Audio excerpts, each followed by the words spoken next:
Complete the bottom of the container. इसलिए जितने भी लिक्विड होते हैं वो सबसे पहले बॉटम को फिलअप करते हैं, लेकिन गैस में ऐसा नहीं है। गैस पूरे कंटेनर को एक साथ फिल करती है। To show the liquid do not have a fixed shape, you can see a activity. It is a rectangular beaker, it is a glass type beaker, it is a conical flask, it is a round flask, जिसमें volume सब में बराबर है लेकिन shape सब में पानी की अलग अलग है। तो this show that the liquid has not fixed shape but fixed volume. These have intramolecular space less than the solid but more than the gas. Next we will start now gas. In the gas, particles are much farther apart from one another as compared to solid and liquid. दोनों से ज़्यादा होते हैं, उनके बीच में intramolecular space ज़्यादा होने की वजह से है इनके पार्टिकल्स अटेंडमली फोर्स कम होता है, इसलिए एक दूसरे को अट्रैक्ट नहीं कर पाते और एक दूसरे से दूर भागते हैं। यही कारण है कि ऑल गैस कंप्रेस, यानी कि जो फोर्स लगाती हैं वो कंटेनर की वॉल पर होता है। जैसे कि you can see activity, you are गुब्बारे को फुला रहे हैं। जब गुब्बारे को फुला रहे हैं तो जो एयर के पार्टिकल्स हैं वो बैलून के वॉल पर फोर्स डाल रहे हैं। Air particles move randomly and they go everywhere in all direction. इसलिए आप गुब्बारे को आधा नहीं भर सकते। तो आपके घरों में जो एलपीजी सिलेंडर है, अगर आप चाहें कि हम इसे आधा भरवा लें, नहीं, सिलेंडर आधा नहीं भरेगा, सिलेंडर विल कंप्लीटली फुल। तो गैसेस में ना तो साइज और शेप फिक्स होता है, ना इनका वॉल्यूम फिक्स होता है, इनके बीच में इंटरमोलिकुलर स्पेस ज़्यादा होता है, इनके बीच में लगने वाला फोर्स बहुत कम होता है। ये that can be compressed very much. A gas has a very low density. A gas fills a container completely. A gas flow easily because its particles are completely free to move anywhere. इसको हम activity के द्वारा से दर्शा सकते हैं। That is a round balloon. It is a long balloon. दोनों में बराबर। A gas has no fix shape, it take the space of the container. ये देख, इसमें राउंड ले लिया है इसने शेप और इसने लंबी ले ली है। A gas has no fixed volume. एक किलो गैस आपके पूरे सिलेंडर में भरी होती है और उसी सिलेंडर में 14 kg गैस भी भरी होती है। It takes the volume of its container.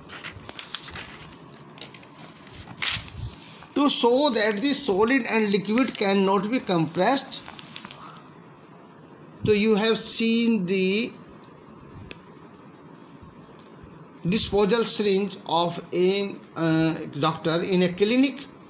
उसमें लिक्विड डालने के बाद we cannot compress the piston of the syringe. It means कि there is a compressibility of liquid is very less as well as solid, but gas can be compressed very much. Now we will learn about the term diffusion. Diffusion means the spreading out and mixing a substance with another substance due to motion of the particles is called diffusion. यानी कि एक पदार्थ का, एक material का दूसरे material में मिल जाना, दैट इज कॉल्ड डिफ्यूजन. तो we can write the definition of the spreading out and mixing of a substance with another substance due to the motion of the particles is called diffusion. एक दूसरे में समाना। अभी हमने पीछे example लिया था, जैसे कि हम पानी में चीनी डाल देते हैं तो चीनी कहाँ चली जाती है? चीनी समा जाती है between the particles of water, और वाटर समा जाता है between the particles of sugar. दोनों एक दूसरे के बीच में समा जाते हैं और सारा पानी मीठा हो जाता है। In this picture you are seeing this is a bromine gas, this is a colored gas, and this is the air. After some time you will see the all gases are colored. It means the particles of the bromine are dissolved in the air and all the gases are colored. This is called diffusion in gas to gas. Diffusion is a property of matter which is based on the motion of particles. Diffusion is a fastest in gases and slowest in solid. सबसे ज़्यादा fast किस में होता है? Gas में होता है, और सबसे स्लो सॉलिड में होता है। तो the rate of the diffusion increase of increasing the temperature of diffusing substance. अगर हम डिफ्यूजिंग सब्सटेंस के गर्म कर दें, उसका टेम्परेचर बढ़ा दें, तो हमारी डिफ्यूजिंग रेट बढ़ जाती है। तो डिफ्यूजिंग ऑफ गैस के तो बहुत उदाहरण आप देखते होंगे। आपकी मम्मी आपके घर में खाना बनाती हैं, जब मम्मी खाना बनाती हैं तो आपको दूर ही उसकी खुशबू आ जाती है। This is due to diffusion of gas into gas, यानी आपके खाने की खुशबू जब आप गर्म करते हैं तो उसमें काइनेटिक एनर्जी ज़्यादा होती है पार्टिकल्स में।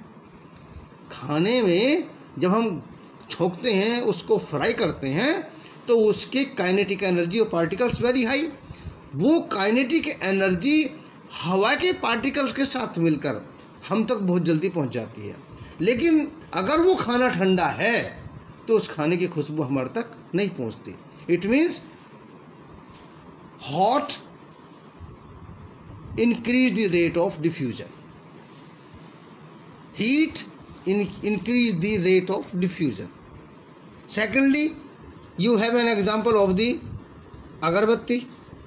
The fragrance of the burning incense stick is spread all around due to the diffusion of smoke into the air. उसके फ्रेगरेंस वाले पार्टिकल्स, यानी कि जो इसका स्मोक निकला है, वो हवा के पार्टिकल्स के बीच में सेट होकर आप तक बहुत जल्दी पहुंच जाता है। This is due to diffusion of gas to gas. Secondly, diffusion liquid. Diffusion in liquid is slower than that of gases. क्या कर सकते हैं?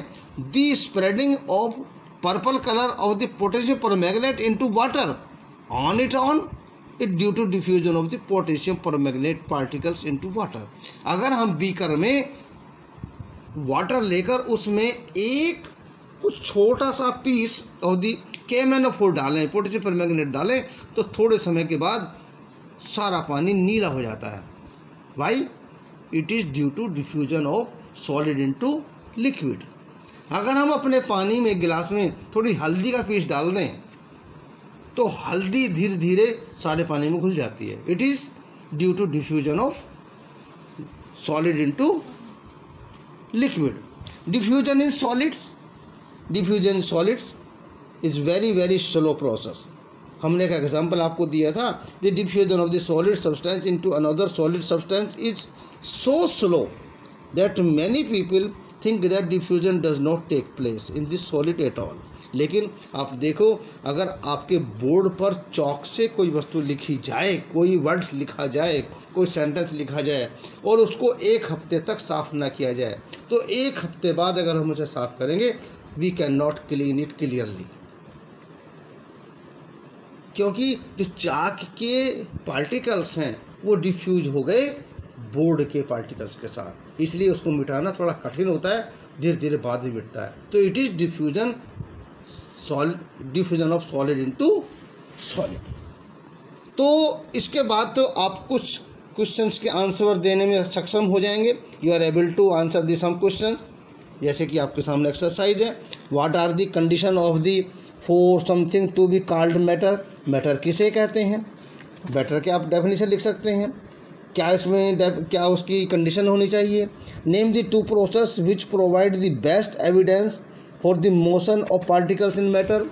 What is the characteristics of the matter, what is the properties of the matter, what is the properties of the particles.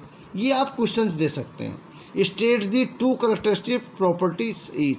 A solid की 2 property बताइए, liquid की 2 property बताइए, gas की 2 property बताइए। Give 2 reason to justify that water is liquid. आप कैसे सिद्ध करेंगे कि ये जो पानी है वो लिक्विड होता है, या कैसे सिद्ध करेंगे आपकी किचन से उठने वाला धुआं गैस होता है। आप कैसे सिद्ध करेंगे आपकी लोहे की अलमारी एक सॉलिड है। साइंस में सबसे बड़ी चीज़ है कि हमको एक चीज़ को पता है कि ये चीज़ सॉलिड है, हमको पता है कि हमारी लोहे की अलमारी सॉलिड है, लेकिन how can it prove it. हम इसको कैसे प्रूव करेंगे। प्रूव तब करेंगे जबकि हमको उनको किसी भी मटेरियल के बारे में, वो किस चीज़ का बना है, कैसे बना है, what is the properties of the material, इनके बारे में जानकारी होगी। तो इसलिए आप इन क्वेश्चंस को ढंग से कीजिए। There are the some questions you are seeing in this exercise. तो try to solve the all questions and we will meet you in next video. Thank you. धन्यवाद।